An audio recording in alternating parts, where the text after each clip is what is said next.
Well, hi Craig. Looking at these portraits, I can see that you're doing a pretty good job locating the features within the face.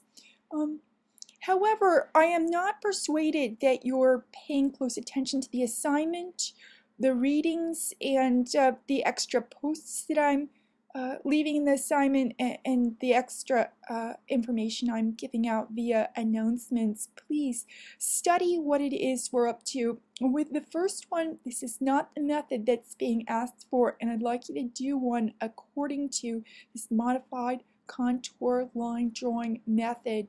Additionally, neither of these are profile portraits, which is a requirement for both assignments.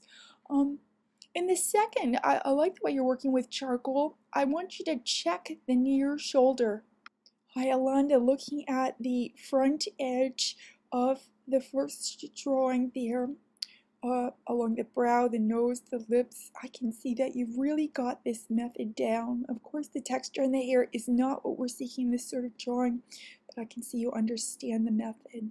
Now, with the second drawing, boy, you've worked through a couple of states with that and you've improved it. Thank you for posting drafts. I'd like to see a neckline and suggestion of shoulders with this sort of format. And further, I want you to really check the location of the eyes. Notice in all of your portraits, the eye tends to be high, and I want you to compare to this portrait that I'm showing in the top right corner. Okay, Lindsay, I got a note from you saying that your travel was delayed and your second drawing is coming. With this drawing, I would like you to give it another shot. Many people did more than one of these.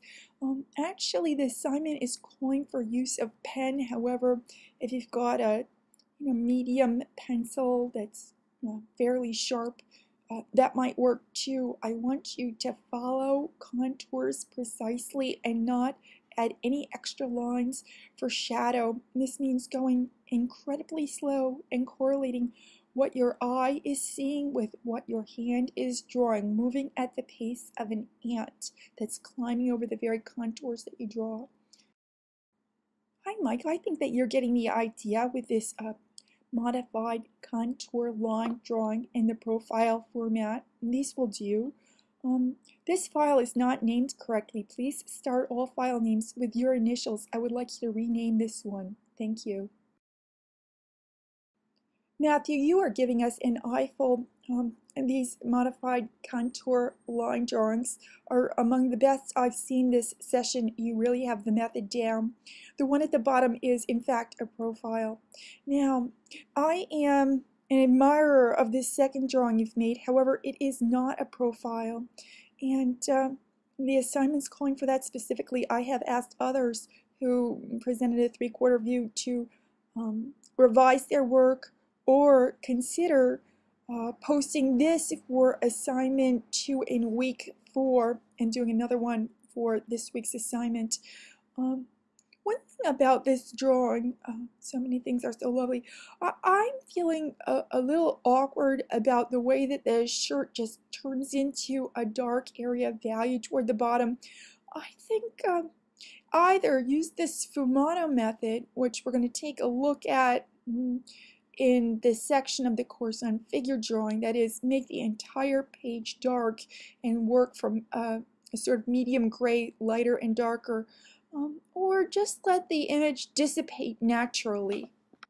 Jenny, thanks for being persistent with this modified contour line method. I know it's unusual. However, if you already knew how to do all of what we're doing, you wouldn't be taking a drawing class now, would you?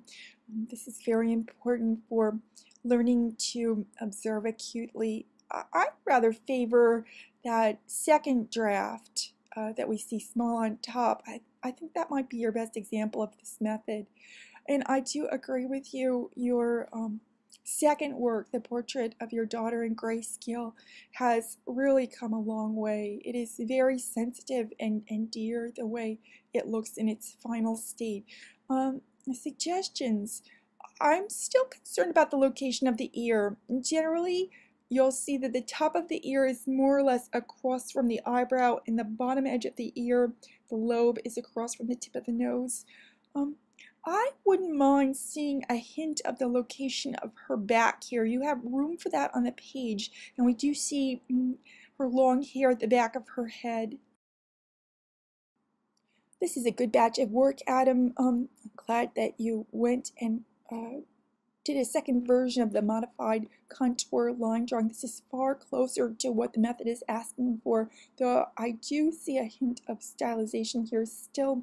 I would say it is okay to pick up your pen occasionally so that you don't have to retrace the lines that you've already drawn. Now, with this portrait for the second assignment, wow, really lovely proportion. While I haven't seen an image of this person in terms of a photo, it seems like it is probably an apt likeness. I think that your revision to the color has done a lot for the drawing. I hope you feel the same way.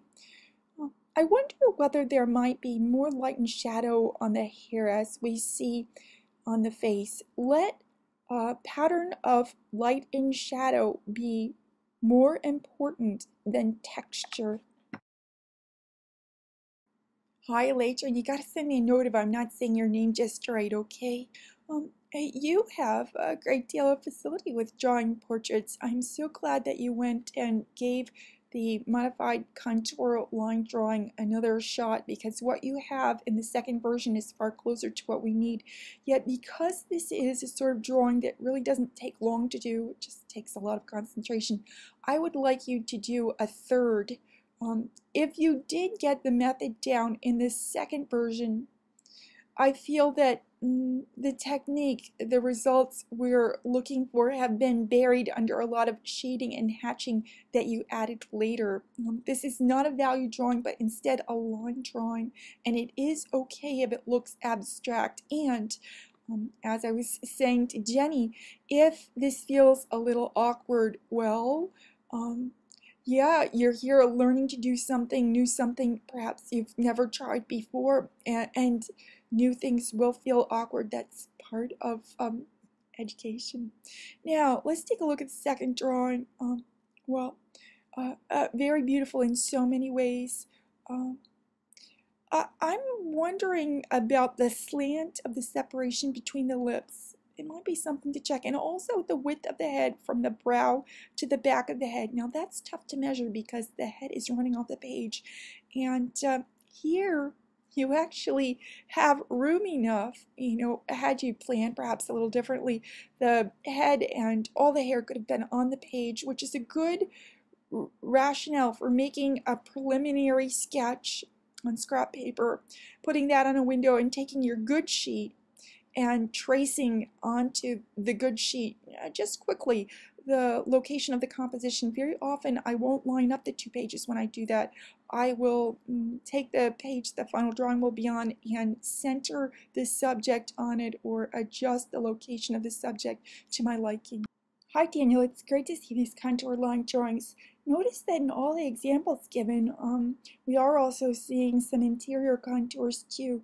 Now one thing I most definitely need you to do is to repost this work as a JPEG. You see, if it's in doc format, people won't be able to include your images and critiques at the end of the week. Now this second portrait is really lovely. I can see there's some approximation, for example, in the direction of the shadowing for the hair, but I can live with that. The shading elsewhere is so sensitive. It seems as though the size of this head and neck diminishes as we move from top to bottom. Compare the ear to the neck. Now, what a lovely group of portraits, and it appears that you've drawn the same subject with both different projects, which is lending a very different feel to your subject, giving us a sense of personality there. Both of these look good. See the draft review for notes on the second drawing.